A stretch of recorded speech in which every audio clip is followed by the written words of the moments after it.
बिस्मिल्लाहिर्रहमानिर्रहीम। नाज़रीन, hit story के साथ मैं हूं शमशाद मांगट। नाज़रीन, मुल्क की सियासत में हलचल है, हर तरफ खबरें हैं।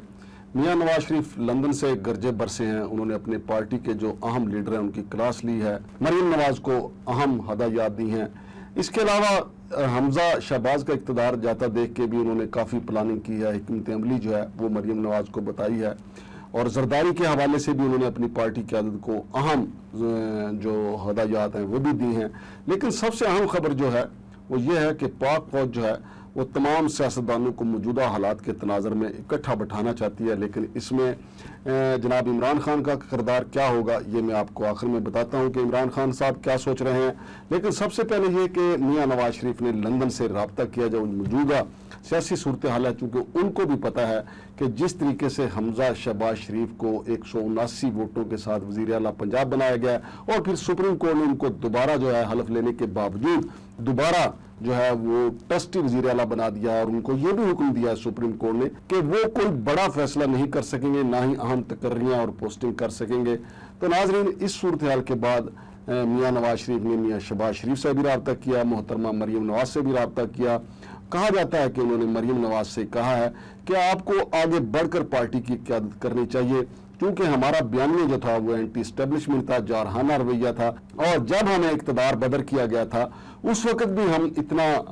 जो है वो टके टोकरी नहीं हुए थे जितना कि मौजूदा सूरत हाल में इक़्तिदार हासिल करने के बाद हुए हैं। ज़राए का कहना है कि मरियम नवाज को मियां नवाज शरीफ की तरफ से ये कहा गया है कि आसिफ अली जरदारी से होशियार रहने की ज़रूरत है, और यहाँ तक कि मियां नवाज शरीफ ने यह भी कहा कि मुझे तो दुख भी होता है, शर्म भी आती है कि वफाकी हुकूमत भी जहाँ हमारा वज़ीर आज़म है और मेरा छोटा भाई वहाँ पे वज़ीर आज़म है, और पंजाब में मेरा भतीजा वज़ीर आज़म है, लेकिन पंजाब की हुकूमत भी और वफाक की हुकूमत भी जनाब आसिफ अली जरदारी के रहमो करम पे चल रही है। तो ये सूरत हाल ना पार्टी कारकुनों के लिए काबिल बर्दाश्त है, ना ही मेरे लिए काबिल बर्दाश्त है। इसलिए उन्होंने मरियम नवाज को यह हदायत दी है कि वो आगे बढ़ें और जारहाना पॉलिसी अख्तियार करें, और पार्टी कारकुनों को हमारा जो जारहाना बयानिया है उसके नीचे इकट्ठा करें। और दूसरी तरफ उन्होंने मियां शहबाज शरीफ से भी रब्ता किया। उन्होंने कहा कि हमें ऐसे लूले लंगड़े इक़्तिदार की ज़रूरत नहीं थी, और आपने ये लूला लंगड़ा इक़्तिदार हासिल करके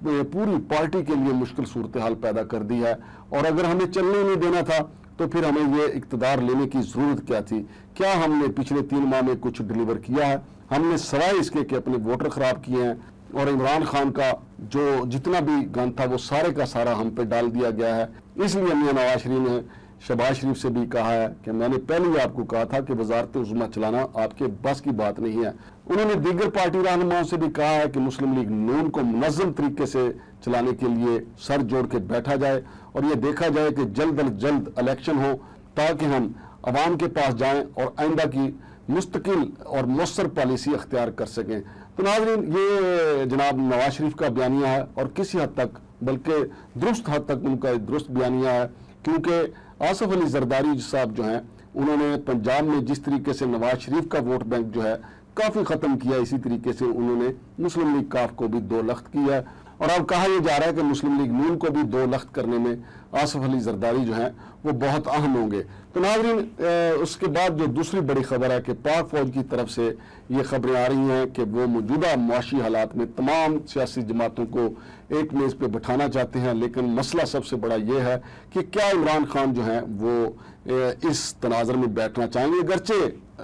इमरान खान पिछले कई दिन से ये राग तो अलाप रहे हैं, वो बार बार कह भी रहे हैं कि क्या न्यूट्रल ही रहेंगे, क्या मुल्की इदारे कब तक देखेंगे कि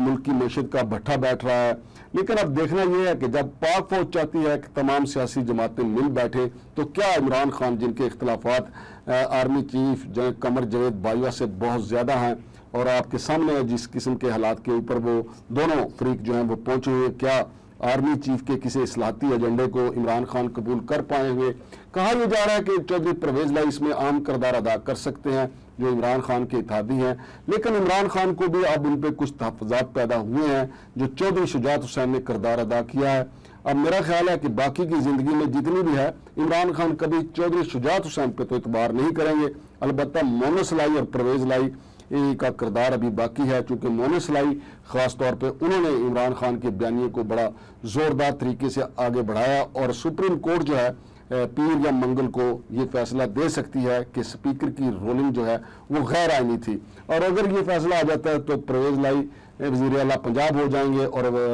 چودھری پرویز لائی پہلے بھی یہ کہہ چکے ہیں کہ اگر عمران خان نے اسمبلی توڑنے کے لیے کہا تو وہ تھوڑی دیر کے لیے بھی نہیں سوچیں گے بلکہ فوری طور پہ اسمبلی ڈیزالو کر دیں گے۔ لیکن ناظرین، اگر تمام سیاسی جماعتوں کو ایک میز پہ بٹھایا جاتا ہے اور چودھری پرویز لائی کی بھی بات نہیں مانی جاتی ہے تو پھر سب سے اہم کردار جو ہے وہ پی ٹی آئی کی کور کمیٹی کا ہوگا، چونکہ عمران خان نے انتخابات کے لیے جو کور کمیٹی تشکیل دی ہے اس کی سربراہی جو ہے وہ شاہ محمود قریشی کے پاس ہے، اور اس میں پرویز خٹک صاحب بھی شامل ہیں، اور پرویز خٹک کے بارے میں کہا جاتا ہے چونکہ وہ وزیر دفاع تھے لہٰذا وہ دفاعی امور والوں کے بہت قریب ہیں، اس لیے پاک فوج کوئی بھی فیصلہ کرنے جاتی ہے کہ تمام سیاسی جماعتوں کو اکٹھے بٹھایا جائے تو شاہ محمود قریشی اور پرویز خٹک بہت اہم ہو جائیں گے۔ لیکن ہمارے جو تجزیہ نگار ہیں ان کا یہ کہنا ہے کہ پاک فوج اب نرم مداخلت کے نام پہ جو اس نے قدم اٹھانے کا فیصلہ کیا ہے تو پھر کیا ضرورت تھی کہ عمران خان کو ہٹایا جاتا، اور پھر پچھلے 3 ماہ میں جو روپیہ کا حشر ہوا اور ڈالر اوپر گیا، ہماری ملک کی معیشت کے ڈوبنے کے قریب پہنچ گئی ہے، اور دوسری طرف چائنا اور رشیا کے ساتھ بھی ہمارے تعلقات خراب ہوئے ہیں، تو پھر یہ تجربہ کرنے کی ضرورت ہی کیا تھی کہ 3 ماہ کی اس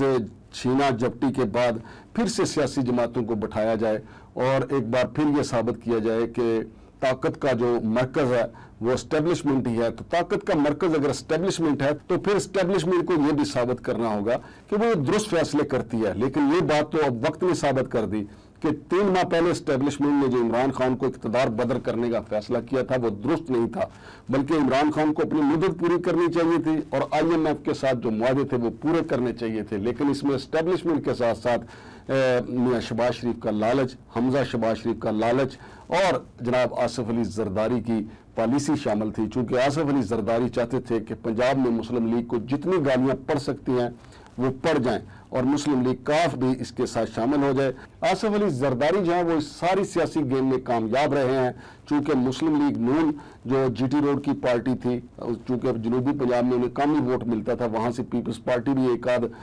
سیٹ کھسکا لیتی ہے، لیکن جی ٹی روڈ پہ بھی مسلم لیگ نون کا حشر نشر جو ہے وہ جناب آصف علی زرداری نے کر دیا ہے، اور ساتھ ہی اس کے مسلم لیگ کاف کو چودھری شجاعت گروپ اور چودھری پرویز لائی گروپ میں تقسیم کر دیا ہے، اور چودھری شجاعت حسین جو کہ عمر کے اس حصے میں ہے جہاں ان کو اللہ اللہ کرنی چاہیے، لیکن وہ اقتدار کی ان کھیلوں میں شامل ہیں جہاں پہ ان کے لیے بھی کافی شرمندگی کا مقام پیدا ہوا ہے، اور سوشل میڈیا پہ ان کے خلاف کافی پوسٹیں آئی ہیں، اور چودھری شجاعت نے بھی ایک صحافی سے گفتگو کرتے ہوئے یہ کہا تھا کہ انہوں نے یہ جو پارٹی کی تقسیم کا فیصلہ کیا وہ آصف علی زرداری کے دباؤ میں آ کر نہیں کیا بلکہ مقتدر حلقوں کے کہنے پہ کیا، البتہ جو بھی تھا لیکن چودھری شجاعت حسین کے لیے یہ اچھا نہیں تھا۔ اب دیکھنا یہ ہے کہ آنے والے دنوں میں چونکہ ملک کے مائناز جتنے بھی بڑے تجزیہ نگار ہیں وہ یہ کہہ رہے ہیں کہ آئندہ 6 ہفتوں میں پاکستان میں نگران حکومت آ جائے گی اور پھر الیکشن کا اعلان ہو جائے گا، اور الیکشن نومبر دسمبر میں ہونے کا یقینی امکان ہے، لیکن اس کے لیے بھی عمران خان دباؤ ڈالیں گے کہ چیف الیکشن کمشنر جو ہیں مستعفی ہو جائیں، یا عمران خان اتنا دباؤ ڈالیں گے کہ چیف الیکشن کمشنر جو موجودہ ہیں وہ تقریباً غیر فعال ہو کر رہ جائیں۔ تو ناظرین، ملک کی تازہ ترین سیاسی صورتحال یہ ہے، اور اب میاں نواز شریف بھی چاہتے ہیں کہ فوری الیکشن کی طرف جایا جائے۔ عمران خان کا پہلے ہی بیانیہ ہے کہ وہ الیکشن فوری طور پہ چاہتے ہیں، صرف آصف علی زرداری جو ہیں وہ چاہتے ہیں کہ 5 سالہ مدت پوری کی جائے تاکہ ان کی سندھ کی حکومت کی 5 سالہ مدت پوری ہو۔ اب دیکھتے ہیں، لیکن چونکہ اکثریتی رائے جو ہے سیاسی پارٹیوں کی وہ عام انتخابات کی بن چکی ہے، اب کسی بھی وقت جو ہے اس کا اعلان ہو سکتا ہے۔ شمشاد مانگڑ کو اجازت دیجیے، اللہ حافظ۔